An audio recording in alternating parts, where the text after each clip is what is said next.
public. Cool. For those of you joining us, Fraser's going to talk to you while I tweet. Well, who's going to talk when I tweet? We'll take turns talking? Something like that. Yeah. Is it in your... Yeah, so... this is just the intro bit where we both try and get the word out that the show has begun. So,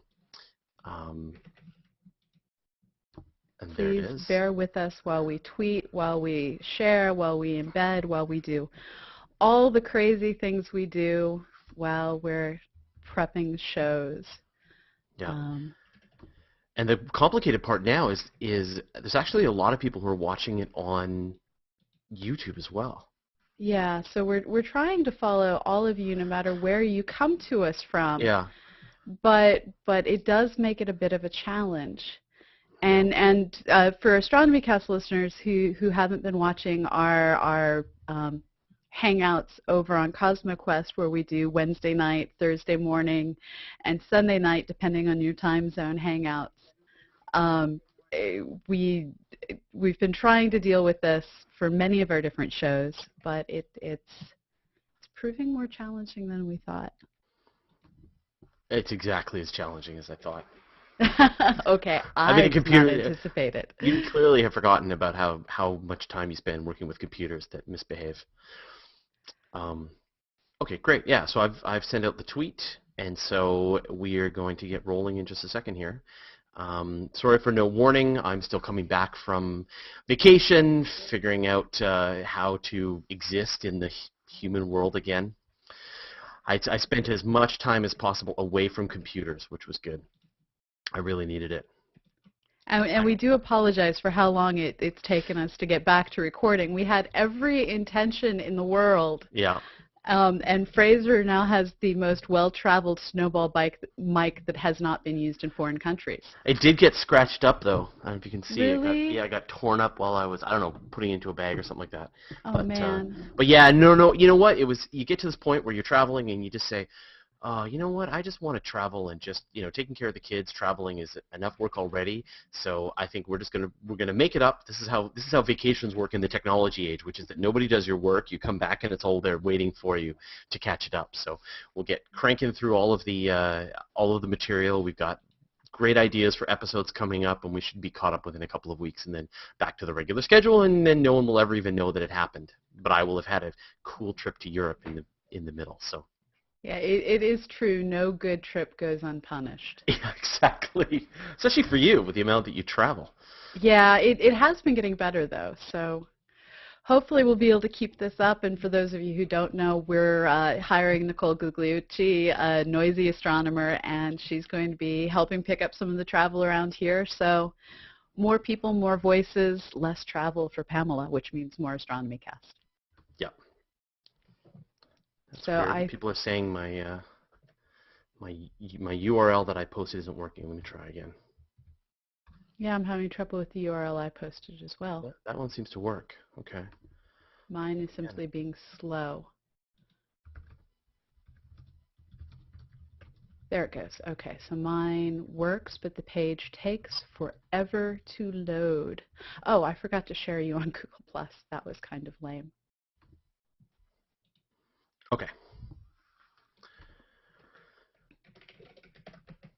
And do we see any pluses? 2 comments, 4 pluses, and for those of you out there listening, if you haven't plussed us, we don't know you exist. See, I'm not seeing that one. I wonder. That's weird. I wonder if it's a different one then. Ah, I put the wrong one. Oh, okay. I know what you did. I put the original one. So, yeah. So in the olden days, you wouldn't see anything in your stream until you had actually posted, until you actually went live. But now what they do is they maintain 2 of them. Okay, so I'm gonna have to delete some tweets, etc. Okay. So thank you everyone for your patience. We will edit this before we post it.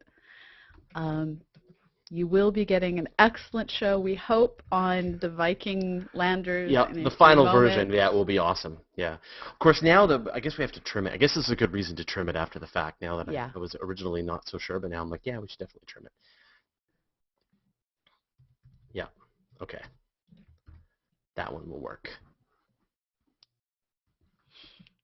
And we are going to be following those of you on Twitter who are using the hashtag #CQX or who either @tweet AstronomyCast or CosmoQuest. For those of you who don't know about this CosmoQuest of which I speak, Fraser and I had been kicking around the idea for a couple of years of basically creating a research center for the public, some place that you could come to attend seminars, to go to star parties, to do all the things that professional astronomers do just as part of their day-to-day existence, walk down to the water cooler, gab to someone about the latest journal article you read. Well, we created all of those things virtually through a website called CosmoQuest, which includes hangouts like this one. It includes citizen science projects you can participate in. And over time, we're going to be growing it to include classes and much, much more.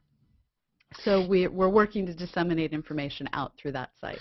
Yeah, I mean, really our goal is to recognize that there's this huge gap between the working scientists who are actually doing the research, and they're completely overwhelmed, and they don't have enough resources, and they don't have enough time, and there's never enough money, and they're overloaded.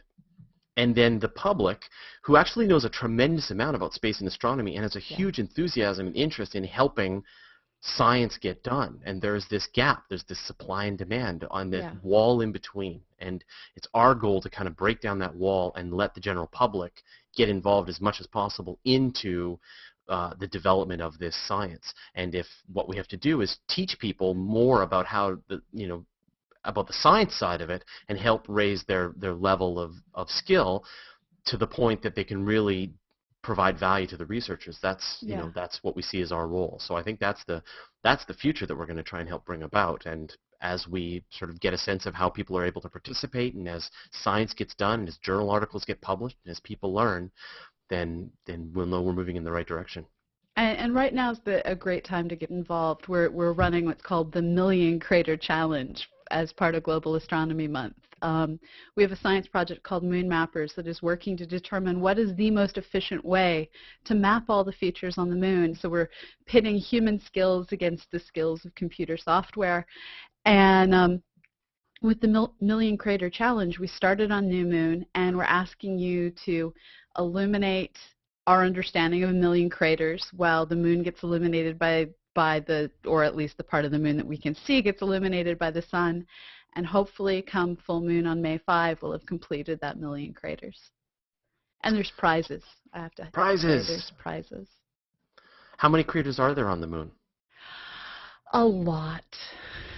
So the problem is we don't actually know the number, and with Lunar Reconnaissance Orbiter, we can make out craters all the way down to a meter across in size, and that starts to get a little ludicrous. So we're actually asking people to identify things that are about 9 meters or bigger in size, and at that scale, there's literally millions. So we're as long as it's more than 1 million, right? There are.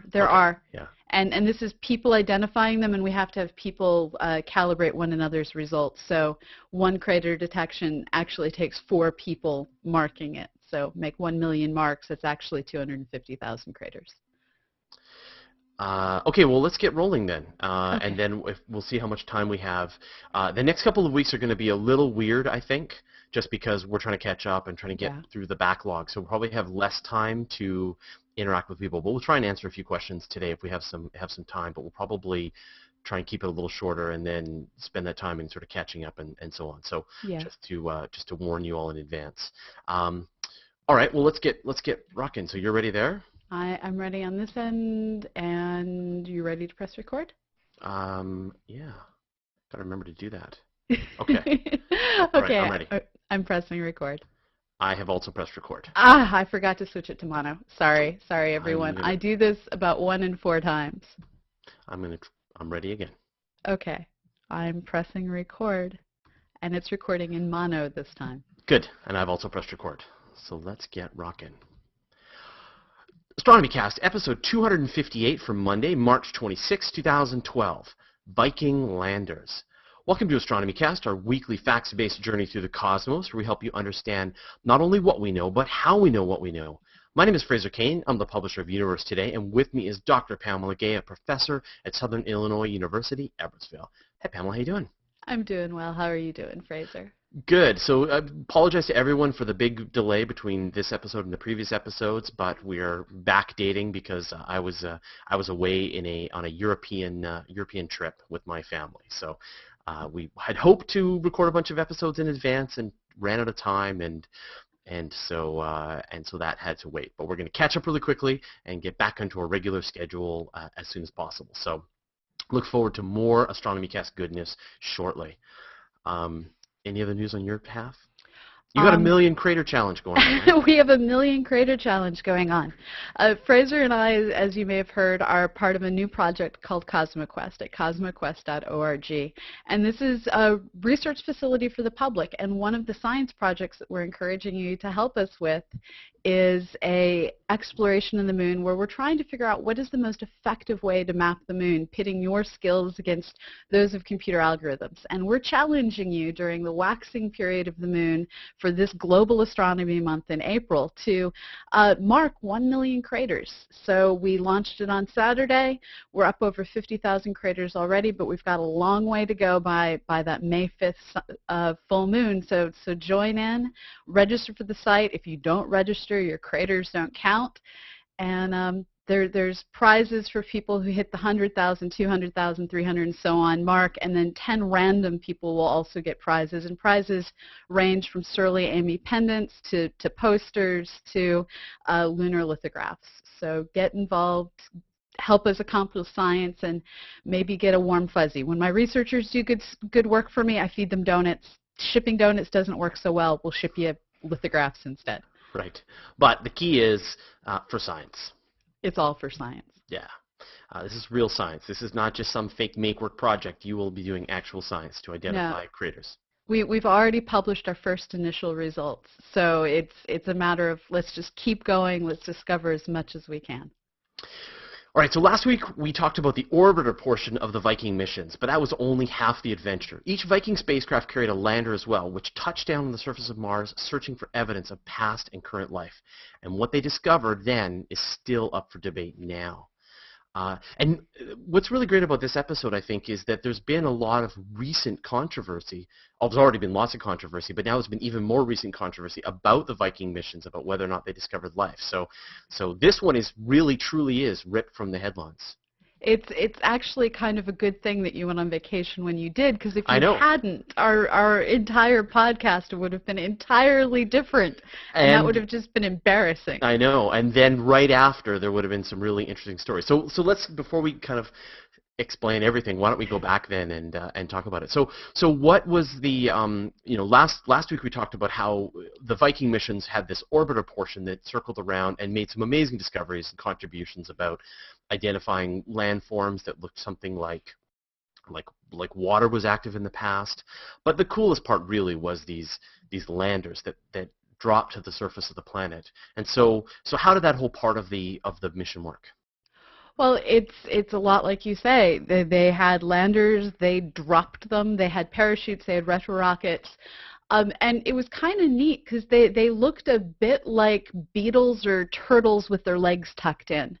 And as they descended and fired their retro rockets, their little legs came out and they landed securely on the surface, just like every science fiction movie ever trained us to imagine. Well, and this is a very familiar landing system. I mean, the one that was very different was what happened with Spirit and Opportunity when they had Pathfinder, right? When they had these airbag systems, and they would come down by parachute, and then they would be slowed down, and then they were just dropped, and they would bounce along the surface.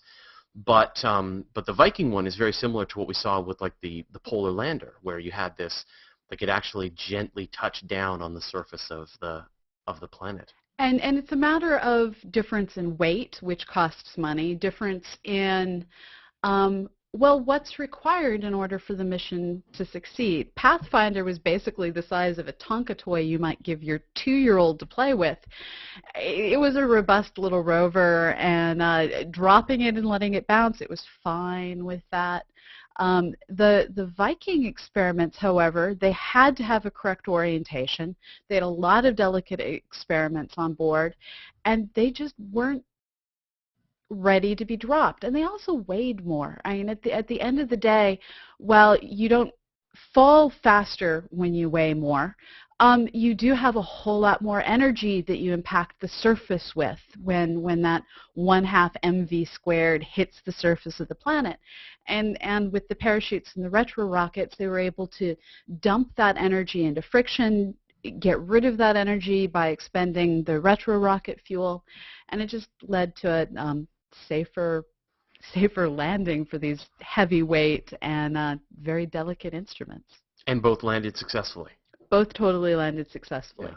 Yeah, I mean, the technology, again, I mean, we think about the kind of technology they had available to them at the time. This was 75 I when know. these things launched. We I were know. little kids. I know, and the list of failures, of failed Mars missions, that just Yes. goes on and on and on, that landing a spacecraft on the surface of Mars is an incredibly difficult process, and it is the place where your dreams go to die. Yeah. And yet, these two spacecraft landed safely and did some science. Well, One more than the other, but yeah. yeah.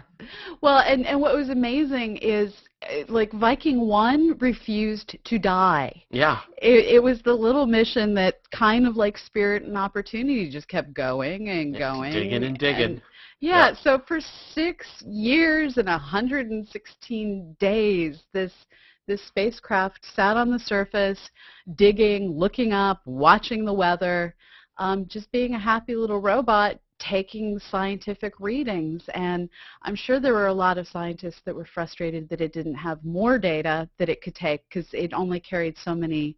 There were a lot of biology experiments on board, and they could only do so much. But yeah, it was just really kind of awesome. And part of the reason that I'm saying Viking 1 lived forever wasn't that Viking 2 wasn't as good as Viking 1, but they landed in different places. So Viking 1 landed much closer to the equator, and that meant it had a lot more direct sunlight. Direct sunlight means charge the batteries faster. You get a little bit of dust on your solar panels, you're fine. But Viking 2, it was twice as far north. So with Viking 1, it was at 22.48 degrees north. With Viking 2, it was up at 48.3 degrees north. So that's significantly further. That's like you're in Canada if you want to be on the planet Earth thinking about Canada it. on Mars, which is extra cold. Right, and it's not just extra cold. I mean, cold matters. They do have to keep the electronics warm, but the sunlight's just coming in at that much steeper of an angle, and it's not going to illuminate your solar cells as efficiently, and it's not going to charge your batteries as quickly, and the batteries just eventually died, and that caused the one Viking mission to just not quite last as long as the other one did. And so what was the main objective with these spacecraft? Again, it was very ambitious. This was the set of missions that were going to figure out if there was life on Mars. This was back in the days where NASA was still allowed to be looking for life. There was actually a political moment in the 70s where kind of the mandate came down that NASA was not going to expend its energies and resources looking for life. But this was prior to that, when looking for life was still cool. And so there's a whole series of different experiments on board each of these exactly identical twin rovers. And these two pairs of experiments we're going to sample in 2 different locations. Does the soil have carbon-based molecules in it? Does the soil have stuff in it that metabolizes? Does the soil have stuff in it that exhales? Does it just all these little tiny experiments? And when I say little tiny, I mean literally little tiny, because they had to get carried all the way there. And unfortunately, we didn't fully understand the chemistry of Mars soil at the time, and it's only now with Phoenix Lander, and we'll hopefully learn even more with Mars Curiosity Science Laboratory. We just didn't fully understand the chemistry of the soils, and without understanding your starting point, it's hard to design experiments that will get you to a specific end point. And this has led to controversy. Right, and this is the big controversy, right? But again, I mean, the whole concept was just so ambitious, right? Like, let's send, let's send a spacecraft that's equipped with enough experiments inside of it, and then let's give bacterial life whatever it wants. If it's there, we should see some kind of output. Let's give it water. Let's give it warmth. Let's give it, potential Right. food sources and all that kind of stuff, and the right gases that they might require, and hopefully the bacteria will do whatever it does in response. And I guess, and what was the result? Back in the day, they performed the experiments, and what did they find? That they were confused. They were confused. Really? Is that what Well, they said? No, they didn't. well, They didn't say, so, we're confused. No, they said, something's happening here. well, it's always been, as a community, we've been confused with specific individuals saying we did or we didn't, and then many of us in the middle going, we don't know, we don't know. Yeah. So they had 4 different experiments on board. And the first one was a very simple, we don't necessarily know if we're going to inadvertently kill life with the nutrients we brought, so let's just look for organic molecules. So the gas chromatograph experiment got a sample of the soil, heated the soil up, and through heating it, broke it into its different constituent pieces, and used a gas chromatograph and mass spectrometer to measure what are all the different constituents of the soil. Now, the fact that they heated it up is the key clue for understanding these results, because it turns out that there's certain chemistries that, when you heat them up, break down any organic molecules that might be present. When they ran this experiment back in the 1970s, the result of the experiment was there were fewer organics than like a scoop of sterile soil here on Earth.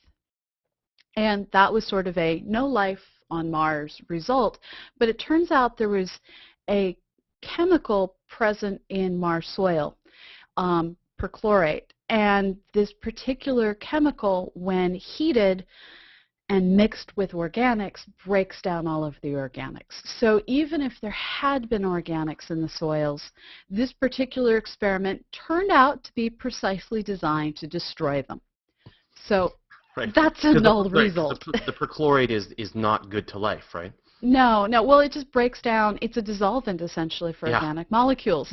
So it's sort of like washing everything in acid is the best way to think of it. Dropping your soil in bleach and then seeing, what you find. Right. Yeah. No, all the bacteria are dead. Thank you very much. We can't find any alive bacteria in this bleach. What's going on? Maybe there's wrong with our experiment. Yeah. So the perchlorates, when heated and mixed with the soils, would have quite happily destroyed any and all organic molecules. No life for you. Yeah. So that counts as a null result, but we didn't understand it was a null result until Phoenix got there, and Phoenix found the perchlorates that we didn't know were going to be in the soils. So at the time, it was there are no organics was the way to read that particular experiment, which was frustrating. Now, the second experiment was a gas exchange experiment, and this was another one that took a sample of the soil. In this case, when they say heating, they say incubating. They're trying to inspire life to do its normal thing, and so they scooped up some dirt. They added a bunch of organic and inorganic nutrients, mixed it up, and then they looked for respiration. They looked to see what are the concentrations of things like oxygen, CO2, nitrogen, hydrogen, methane, things that you would expect that the ratios of these different atoms in the atmosphere of the container would change as you have life forms respirating. And how they would change would depend on the life form. So they didn't go in with we expect to see carbon dioxide exhaled, we expect to see methane exhaled. They went in saying, we're going to look at all the things we know life inhales and exhales and see how it changes. Right, and you can imagine, right, that the surface of Mars is such a toxic environment with the radiation blasting down and the cold temperatures and the lack of liquid water and perchlorates in the soil, which we now know, and all of these things which are counter to life. But you can also imagine that life, as they say, always finds a way, that it can last in these really extreme environments, and maybe it just hibernates and waits for periods when maybe the soil is a little damper, or maybe it gets, the sand covers it up a little, and it gets a chance briefly to do some more living. And so I guess that was the goal, right? Was that you would just start to give it some of these ingredients that it might require, and then just see if anything at all happens.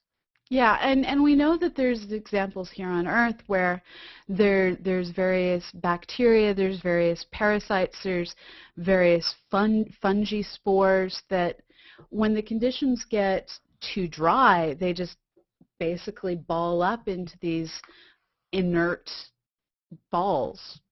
That's a boring way of putting it, but it's but they what hibernate. happens. They wait for whatever it is that they require to come back. And all it takes is a very brief smattering of millimeters of rain, and suddenly everything is able to complete its entire life cycle before the water dries up again. And they were kind of hoping that maybe there's that sort of life form that all it takes is that moment of being warmed with nutrients and life would spring back into existence. But no life for them again. Okay. So we have one null result, we have one no result. Right. So the first result being we screwed up the experiment. Yes. The killed second one, anything. Right. Second one being we didn't find what we were hoping. So that's a negative result, Yeah. right? Yeah. So the next experiment was a labeled release experiment. And the idea here was we're going to feed anything that might be in the soil sample carbon-14, which is a radioactive form of carbon, carbon-14-based nutrients. So they took a soil sample, they dropped in this solution of nutrients that were tagged with the carbon carbon atom, and then they looked to see if there would be respiration that would cause the amount of carbon-14 in the atmosphere of the chamber that this is going on to change. So the idea is that if you consume radioactive carbon, you're going to excrete radioactive carbon and exhale radioactive carbon, and what goes in has to come out. And so they looked for that over time. Poor little bacteria. Didn't anyone, they should have been a little more careful at this sort of never look free, nutrient soup in the mouth. But well, you're tagged with carbon-14 as well. This is how we figure out how long things have been dead on Earth. It's just more, it's more. Here's, let's just mix in a little carbon-14, a little radioactive carbon-14 in your meal. Yeah, it tastes good with your Wheaties. That's all. Tastes good. Yeah, they loved it. It was delicious, spicy. Well, and the thing is, they seem to have loved it and thought it was delicious. And I can't speak for spicy, they're molecules. Yeah. But this is the most intriguing of the experiments because they watched it, and lo and behold, everything they anticipated happening happened. There was this gradual, systematic buildup of carbon monoxide with carbon-14 atoms in the molecules within this chamber, completely consistent with metabolizing it. And they tried doing the same thing with comparison samples, and all of the results worked out consistent, but then everything else was amiss. And so this led to a lot of, well, maybe it's just a chemical reaction, and the chemical reaction when you drop this in caused things to happen, and the things that happened just happened to release this gas in a systematic way. Yeah, now you're saying all that in your skeptical voice, right? Your grumpy skeptical voice. Well, maybe they, but I think when the experiment showed up exactly what people were looking for, that's the beginning of this inquiry, right? That's the starting point. Again, with the previous one, negative result, then yeah, let's all agree that nothing happened. But this one, positive result, needs more science. Right, and this is the one that has continued to be debated since this basically data was taken when we were still in diapers, and so that's an entire couple of academic lifetimes of research that have gone into this.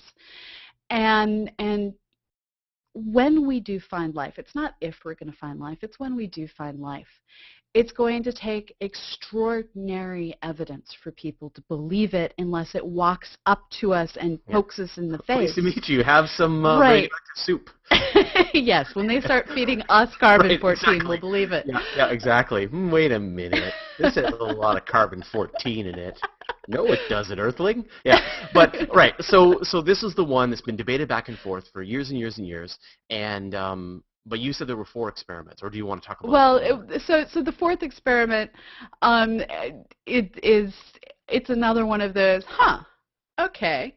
So this is another one where they looked at what are the things that go into life. So in general, you need light, you need water, and we look at carbon being present because we're assuming that the life we're looking for is going to be like the life as we know it. So carbon-based, not silicon-based, or something else in that particular column of the periodic table. And so this is another one again where they're looking at the radioisotope of carbon-14, and in this case they're looking to see if there was photosynthesis present.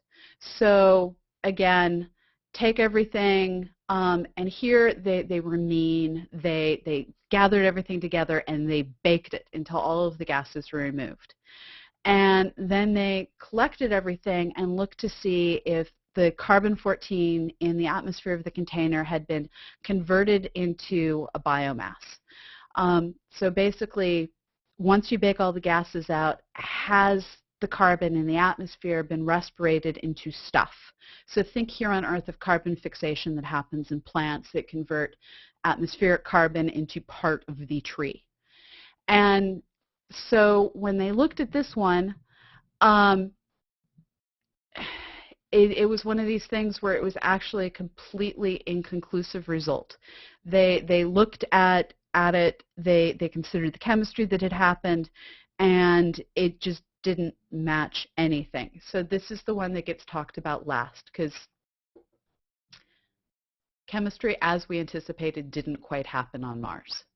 Mm-hmm. So neither positive nor negative, simply that didn't behave as we expected. So there were 4 experiments. First one, if there was life, we killed it by baking it.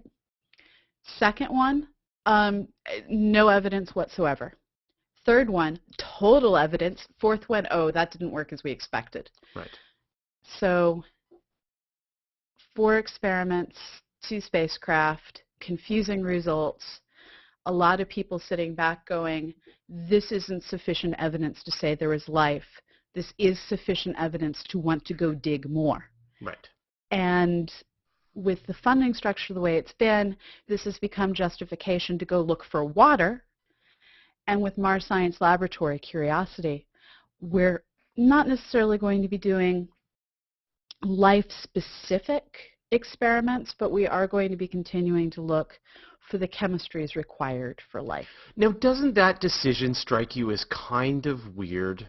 That finding life on Mars would be on the pathway to perhaps the most important discovery in all of scientific history, right? If you discover life on Mars, then maybe that means there's more life in the rest of the universe, and maybe if it's completely unrelated life, then that's super interesting. Even if it is related to Earth life, that's still really interesting.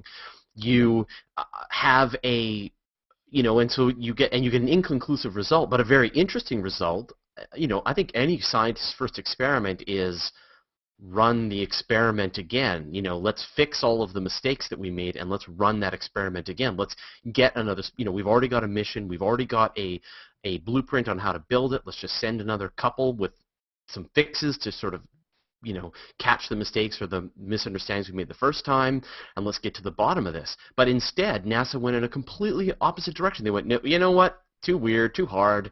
Let's look for ancient water, and then created a completely different mission profile for ancient history of, ancient water. So that's all. I mean, I find it's a very strange, I don't want to sound conspiratorial because that's not what it is. It's political, it's right? Congress. Yeah, it's a political thing. And Yeah. And I honestly think with things like Mars Science Laboratory, it's at a certain degree a Hubble-like mission. The Hubble Space Telescope was launched with two key goals: to measure the expansion of the universe, Hubble constant, and to figure out what the heck planetary nebula are.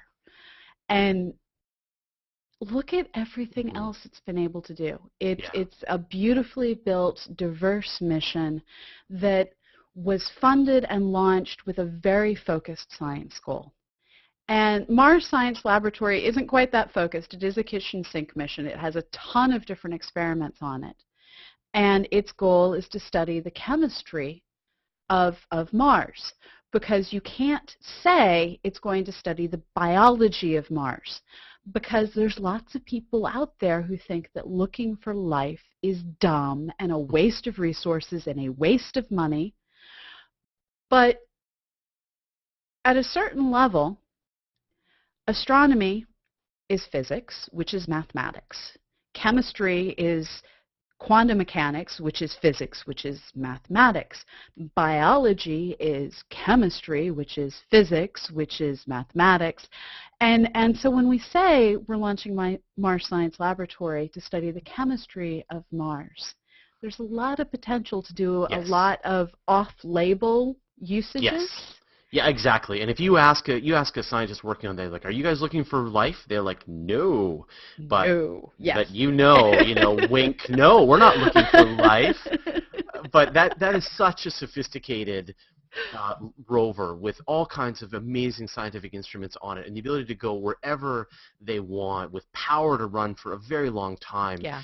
This is if not an absolute life finder, it's going to get us pretty close. Yeah. Right. So, And so sorry, where we stand now, because we mentioned sort of at the beginning of the show that this is sort of ripped from today's headlines, that if we'd recorded the show, a week earlier, a month earlier, then we wouldn't have been able to include this stuff. So what's all the most recent stuff that's been coming up on this story?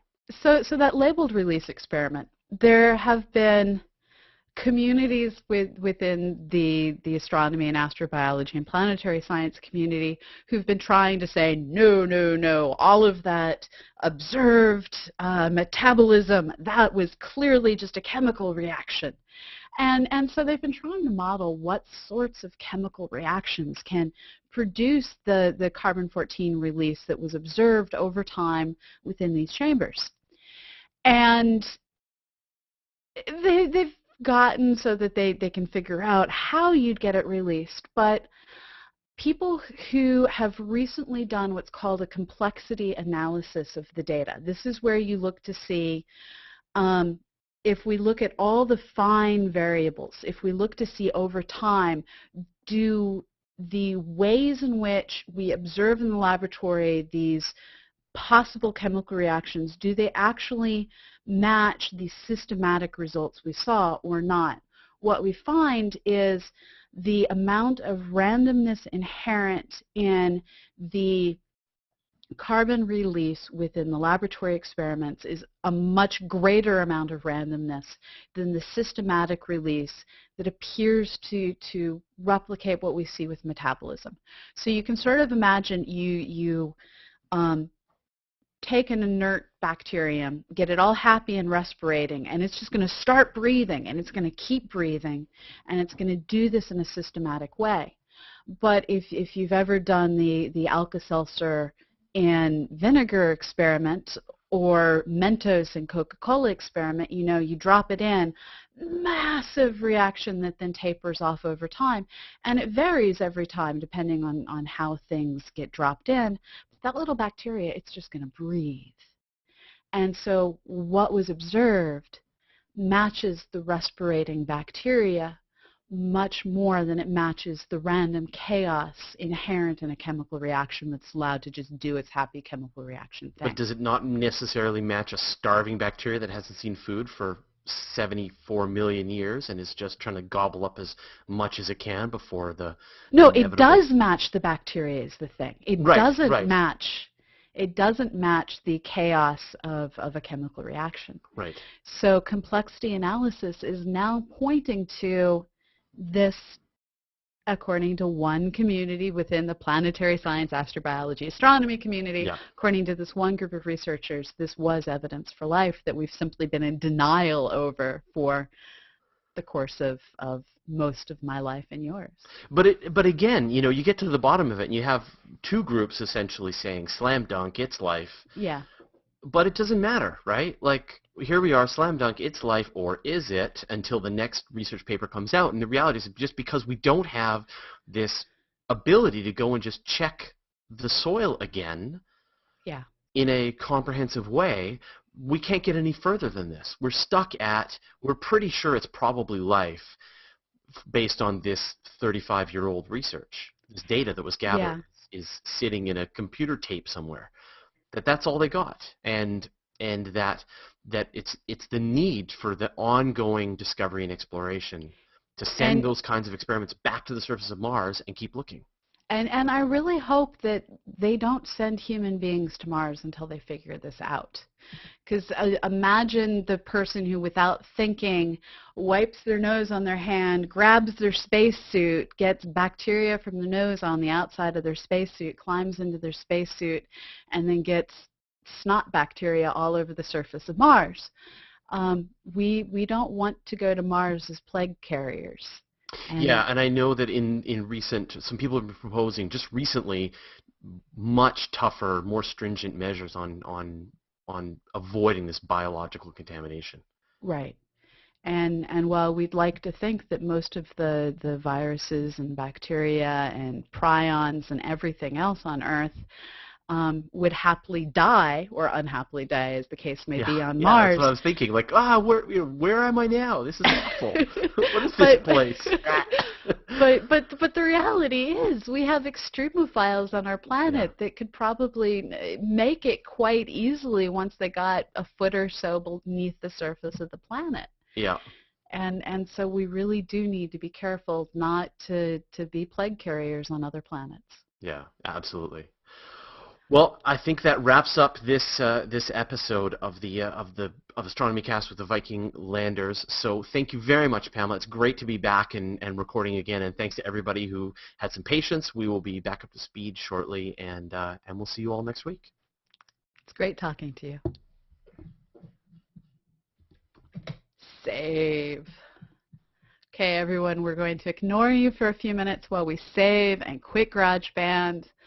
And then we'll work on taking your questions. Okay. All right. I've saved. Let me just see if we have any questions. Your computer is faster than my computer. It's not. Let me see if we have anything. Now I have to look on YouTube, because now there's questions on YouTube. And actually, when we did the live astronomy last night, we got a ton of questions over there. Really? So, yeah. Good. Okay, we need to get better at that. So I don't know. Maybe there's a way. Well, you know what? I don't see it. Okay, my channel. I think it's on my channel.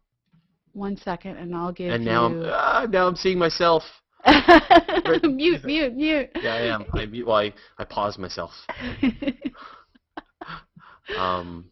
And if all of you listening could +1 and share this, we deeply, deeply appreciate it. Yeah, so just in the new world, now that Google Plus has taken this to the next level, so when we record any of our shows, it shows up in my stream on Google Plus, and then I guess Pamela shares it on Google Plus. We also embed it into our channel on CosmoQuest. So if you go to CosmoQuest.org/hangouts, you can see the show there.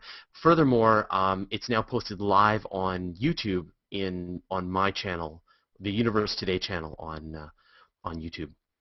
So, and a lot of people always ask us, like, where can we find this stuff happening? And so it's part of the problem is that it sort of shows up everywhere all at the same time. So we're still figuring this out.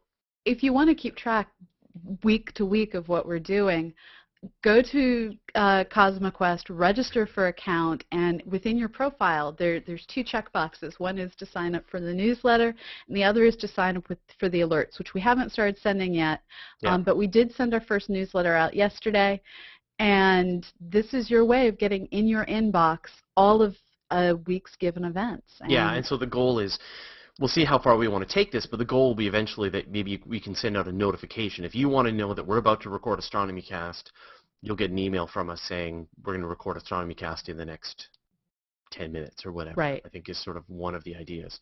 Because that's Probably an hour an warning. hour, maybe. Yeah, I don't know if Yeah. it can send out fast enough. Yeah, but the point being that a lot of people never know when all this stuff is happening, and there's so many time zones and so many changes in schedule and so much variety. So I think if we can provide email is something that everybody has, they can always Yeah. use. But the other best way to find out about it is to follow our Twitter feeds. So yours is Starstrider with a With a Y. Y. Yeah, and mine is Universe Today with a U. And we'll try and post there when we're about to record. And so if you want to get that, and you could have created like an if then this then that notification. Send you Yeah, an I have yet email. to figure out how to use that Oh really? efficiently. I love Yeah, that. I love that software. It's you really will cool. need to give me a Yeah. tutorial at some point. Yeah, it's awesome. Okay. Now let me see if I can find the actual Hangout. So I love the random comment. Someone, Vignesh Vishwana, I'm so sorry, I know I mispronounced that. He wrote, "Is there a diet carbon-14?" I love the concept. Diet No, Carbon it's 14. just carbon-14. Nope. Nope. Now with half the radiation. Well, I after think it's that's called carbon-12. carbon 12, yeah, after it's already degraded a bit. There's your diet version. All right. Yeah, now Jason Major, one of the writers over on Universe Today, linked in the comments an article that was just done fairly recently on this exact topic. So Yeah. it would be very interesting if you want to read more into it. We highly recommend Universe Today. We've got complete coverage. So Katrina Ince asks, how careful were they to clean the vehicle before it left Earth and not contaminate Mars? So this is one of these big problems, right? Is back in the day, did they spend any effort Yes, they did. They actually decontaminating? thought ahead of that. What about the old, like, the previous ones that landed on Mars by crashing into it? I can't speak for the Russians, Yeah. but America has consistently taken effort to try and keep our spacecraft clean. But at a certain level, we did assume that things would get fried off the outsides of the spacecraft during takeoff and reentry. So there's always been some concern that maybe there was something on the outside of the spacecraft that just didn't get taken care of as it should have through the transit to get there. But now we've discovered this sort of terrifying lifespan of water bears. Yeah, that was You what I know? was going to bring up. These Yeah. are awesomely cute little bacteria that look like gummy bears. Yeah. And there's now a plushy microbe version of them that I need to purchase. Yeah, I think we've got one.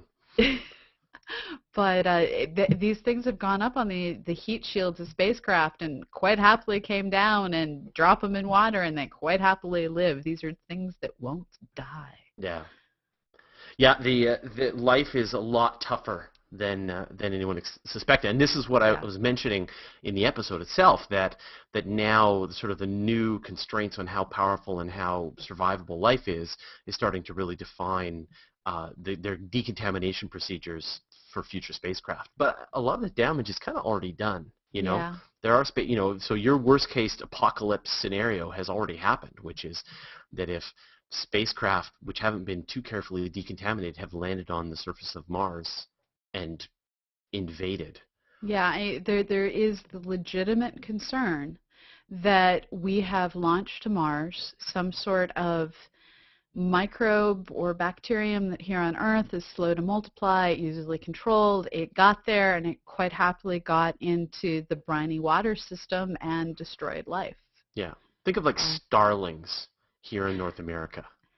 Or the more realistic comparison is there's a fungi that is carried by African clawed frogs, which are in the pet trade.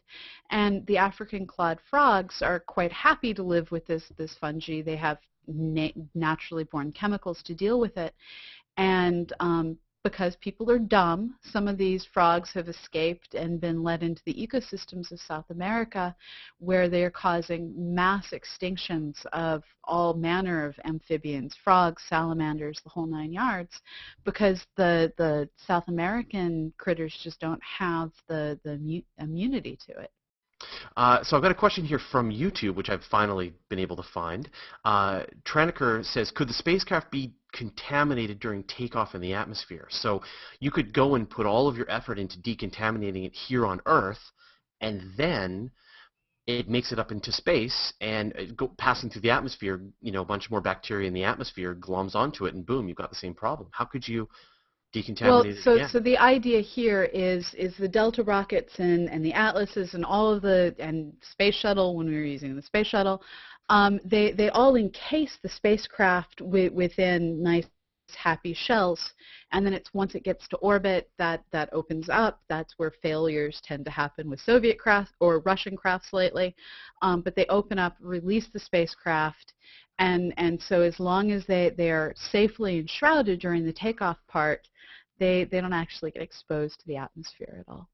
Yeah, okay. Let's go back to the... Oh, Jason Major, again, one of the writers on Universe Today, mentioned that the Viking technology spun off to become the Easy Bake Oven. Yes, it sometimes seems like that. I think the Easy Bake Oven, though, uses way more electricity than the Viking probes had available to them. It has an entire light bulb. Yeah. Well, I'm sure it's not that much different. I mean, they had to use solar power. I mean, there's only so much It's a resistor. baking they could Yeah. do. Yeah, baking they could do. When you describe baking, you're not thinking of like some kind of professional oven. You're thinking of No. a very hot wire. Yes, that's all it is a very hot wire. Right. Um, so Nick Howes wants to know, so did we factor in decontamination with Apollo?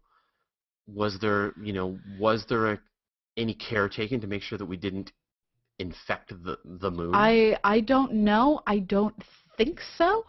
Simply because the moon we've always said is dead, and yeah, I know the astronauts complained about getting moon dust inside the Apollo capsule, so the fact that they got moon dust in means bacteria could probably get out. So I think that simple complaint means no, we didn't take it into account.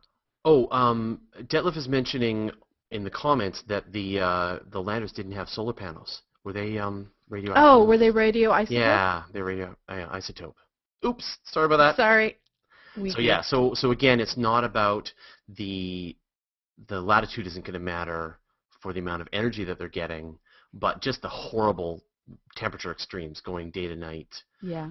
Would really wear and tear a spacecraft. I mean, one of the biggest problems they were really worried about with Spirit and Opportunity was just the batteries. That you're every night you're cooling your batteries down to, dozens or even 100 degrees below zero, and then during the day you could come back up to, in some cases, 10 degrees above zero. Yeah. And it's that cycling of the batteries that's really, really hard. And so what Spirit and Opportunity had to do is they had to run heaters that would keep their batteries warm through this long or these really cold Martian nights. And it's the same situation. The more extreme the cold temperatures exchanges are, the harder you have to run your power just to keep your batteries from dying. So yeah, so it was radiothermal, and the orbiters had solar arrays. I goofed profoundly. Yeah. Yikes! That's why we do this. That's it. We'll re-record. Start again. But okay, cool. Anything else? I don't see any more questions. If anyone has any more questions about either what we talked about or space and astronomy in general or what we're doing with CosmoQuest, now would be the time. And if anyone has any recommendations for shows they want to see, I want to do a show on the Venera mission. Okay. Cool. Which I don't think we've done them yet. I don't think we've done any of we've done a bunch of Luna missions early on. Yeah, but we haven't done, I mean, we've talked about Venus a bit, but we haven't talked about just what amazing engineering went into actually land spacecraft on the surface of Venus and transmit pictures. Yeah. So those are really cool. I will... So Toby Samples is asking, have any tests to see how Earth bacteria deal with Mars-like environments been done? Yes, and some bacteria can cope and some can't.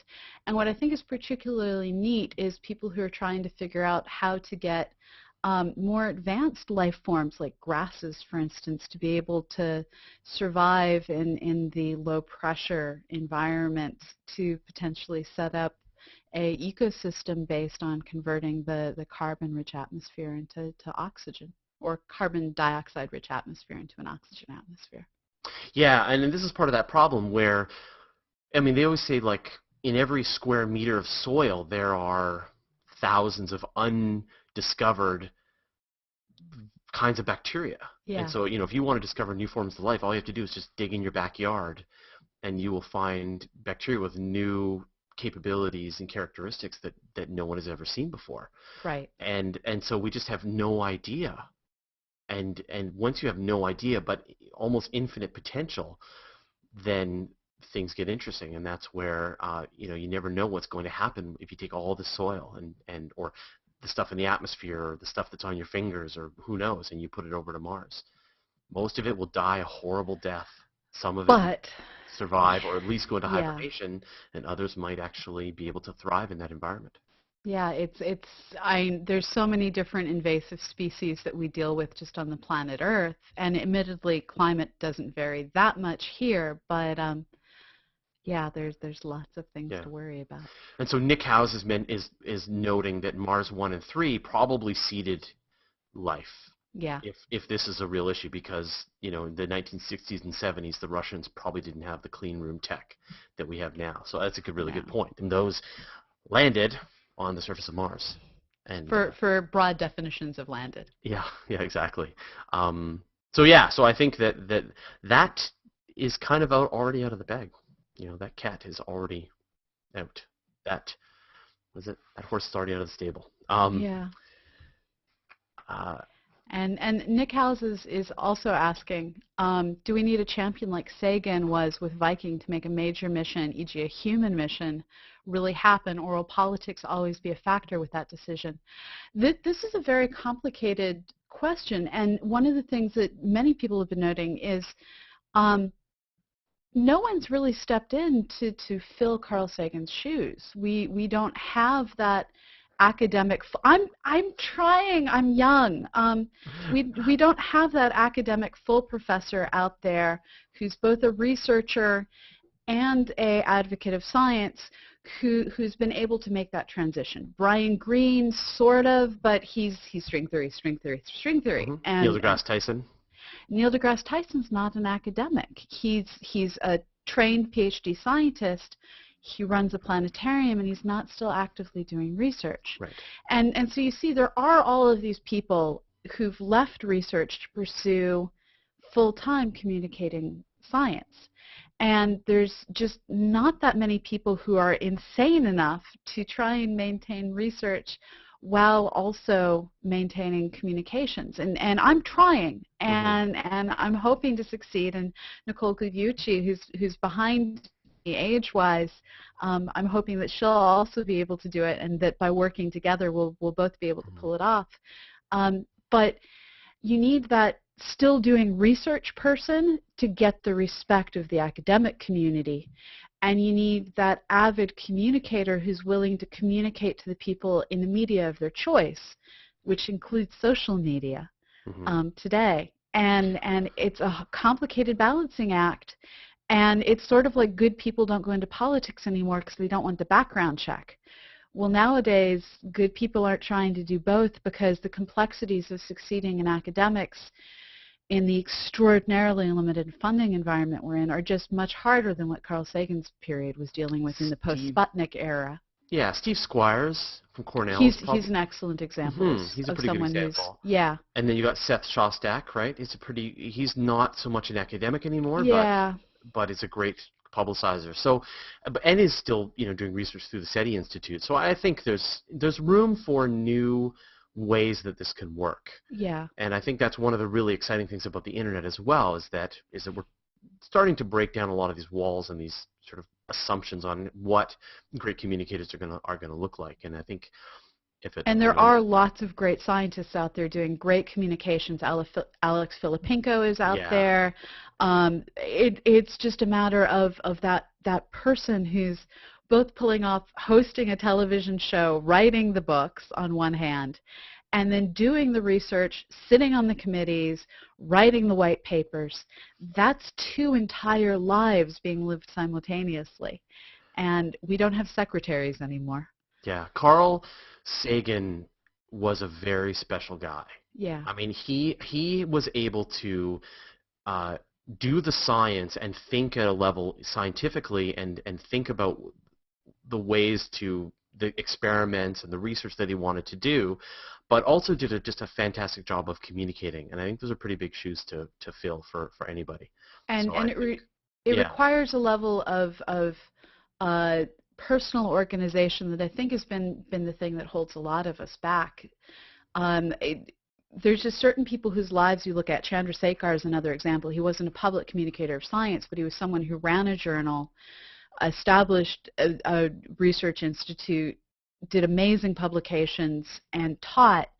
And you read the biographies of these people, and what enabled them to do that was consistently excellent spouse and the ability to say, I'm working, go away, and the ability to say, I'd like to go play in the sun, but I'm not allowed to because I need to be writing 3,000 words today. yeah. And you have to have that delayed gratification as a primary mode of operating in order to pull it off. Well, and I think that advocating for a human mission, I really feel that the chances of one of the major space agencies actually putting together a human mission and being able to see it through the 4 terms of Congress or whatever that it would require for it to be able to be pulled off is pretty low at this point. Yeah. And that I think, but there's some really interesting things that are going on. I mean, we keep talking about how the sort of commercial private space industry is starting to really get up steam, and there's this announcement that's coming out shortly that someone is going to be attempting to find an asteroid and bring it back to Earth. And this is a realistic endeavor. Yeah. That the biggest problem with building big things in space is getting the material up, and it could be so much easier to just go grab yourself an iron chondroid or an iron asteroid, and so yeah, so I think that it's not about having any one advocate. It's not about someone captaining the big ship and pushing in the right direction. It's about this thousand flowers blooming. It's about us having access to space and being able to for people to be able to work on this technology and actually make some progress. I mean, the problem right now is there's no way that the regular people can get anything done. But now there's Kickstarter, right? People can could put together missions now with Kickstarter and get the funds raised for them. And I think I'm not sure how you get $1.6 billion through Kickstarter. Well, but you might no. But I mean, you could get $100,000 through Kickstarter to do a modest telescope, like Canada's most telescope, right? I mean, there's that these things are achievable. There's a lot of people that say like, oh, I'm so mad that we haven't gone back to the moon or that we haven't gone to Mars or what have you. But now there are actual methods in place, Kickstarter and things like that, where you can put your money where your mouth is. You can write a check for $10,000. You can put into the hands of an experienced team of space engineers and give them a crack at actually putting something useful into space. So I think I think things are going to turn out not like we were expecting, but they're going to be very interesting. And we're at a really interesting time in sort of this whole process. And I'm as excited now about the future of space exploration as I've been at any time in the past. More excited. It is the most exciting time in space exploration since the Apollo days, I think, right now. What I'm really loving is throughout the 80s and 90s and even the early 2000s, everyone turned to NASA and said, NASA, what's our future? And Congress turned to NASA and said, no budget for you. I've been watching too much Seinfeld, apparently. And so NASA's ability to fulfill dreams has really suffered. And then it was made even more complex by the fact that NASA became the organization that you went to if you wanted an organization to be off budget and off timeline. And when, as an organization, you demonstrate over and over and over that you can't complete projects on budget, Congress is going to stop giving you money until you prove you can finish something on budget. So there's this horrible feedback mechanism where right now NASA and Congress are staring at each other, and Congress is going, prove you can behave, and NASA's going, okay, but we're going to have a limited dream. Fine, let them go off and do their happy little reproving themselves. But Well, all of that was happening. All of these people started the dot-com movement. All of these people were successful online. And now they're sitting there saying, okay, I've made these amazing things online. Where's my jet car future? Dang it, it's not here. Yeah. I'm going to fund it.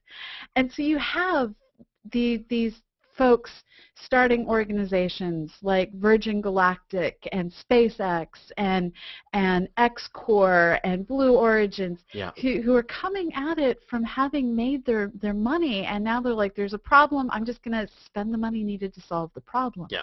And so it's no more waiting for NASA to figure out how to accomplish something within the rules of the government. Anyone who works for the state or federal government knows there's nothing that kills a good idea faster than paperwork.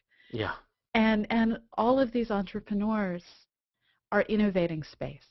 And it's an amazing time to live in, because you just had to get the right rich people annoyed, and they're going to solve it for us. Exactly. And this is this whole problem, right? As soon as you wait for someone else to do something for you, as soon as you wait for NASA to get this, then you stop trying to do it on your own. Yeah. And so then when finally you discover that they're not going to do it, that it's not going to happen in the way that you're expecting, and that the dream is going to be delayed, you stop putting all of your hopes and dreams onto some other agency and actually just get it done on your own. And I think that this is the stage that we're at now, which is people are realizing that there's other ways to get this done, and I think this is where they might be surprised, like, why did we wait so long? Why didn't we just get started earlier and pool our resources and try and get some of these stuff out the door? And there's a lot of people that have been doing that. I mean, you look at what the Mars Society's been doing, and the Planetary Society. I mean, there's a lot of great work that's being done to try and help move this process forward, and now they're in the perfect position to really help sort of organize all of these movements to take things to the next level. So like I said, I'm as excited as possible for the future of space exploration. Everything is fine. And the X Prize is just going to push the innovation forward. I was talking with the Google Lunar X Prize people last Wednesday. You can go watch it. It was our science hour. It's posted in the AstroVids feed. And I asked them the question, when is someone going to get the Lunar X Prize? This is a prize for getting a robot to the moon, having the robot get, by whatever means possible, I suggested dancing, go 500 meters, and then send a video back to Earth. And they think it's going to happen in the next 5 to 10 years. And I just have visions of a happy little Sony robot just kind of boogieing its way across the moon. Yeah, that'd be awesome. All right, well, I think we're running out of time, so why don't we wrap this up? So much for being quick, but I hope everyone enjoyed this. So thanks again, Pamela, and what's next? We've got the Science Hour on Wednesday. Science Hour Wednesday, 4 p.m. Pacific, 7 p.m. Eastern. If you got our newsletter, there was a link to all the time zones of the globe. Yeah, if you didn't get our newsletter, you need to sign up for our newsletter by getting an account at CosmoQuest. So once again, a reminder, go to cosmoquest.org, sign up for an account. At the very least, it will keep you appraised of everything we're doing, but at the very most, you will get a chance to participate in real science and help identify craters and discover how many craters discovering there are. Kuiper Belt objects. We have a project called Ice Investigators to discover Kuiper Belt objects. Yeah, and we're just getting started. There's so much exciting data that we're just waiting for permission from NASA headquarters to release. Wait, I thought we didn't ask for permission anymore. The data's not in the public. Okay. All right. It's not publicly available data. We need permission. Right. The point being that if you are concerned about how much science is getting done, how much exploration is getting done, get active, get involved, participate, fund some Kickstarters that relate to this. Yeah. Help promote people who are doing some interesting things. Join CosmoQuest, help discover craters, get your telescope out and join our virtual star parties. We don't need to ask for anyone's permission. We're moving forward. So and we're taking and making that dream of the International Year of Astronomy reality. The universe really is yours to discover, and you can do it at CosmoQuest. Awesome. All right. Well, thanks again, Pamela. Thanks to everybody who watched, and we will see you there's probably going to be more episodes this week because we need to get a little bit caught up. So but don't they be will surprised. have no warning. They will have no warning. Yes. Don't be surprised if another episode pops up with no warning. All right. Well, thanks everybody, and we will talk to you later, Pamela. Bye-bye.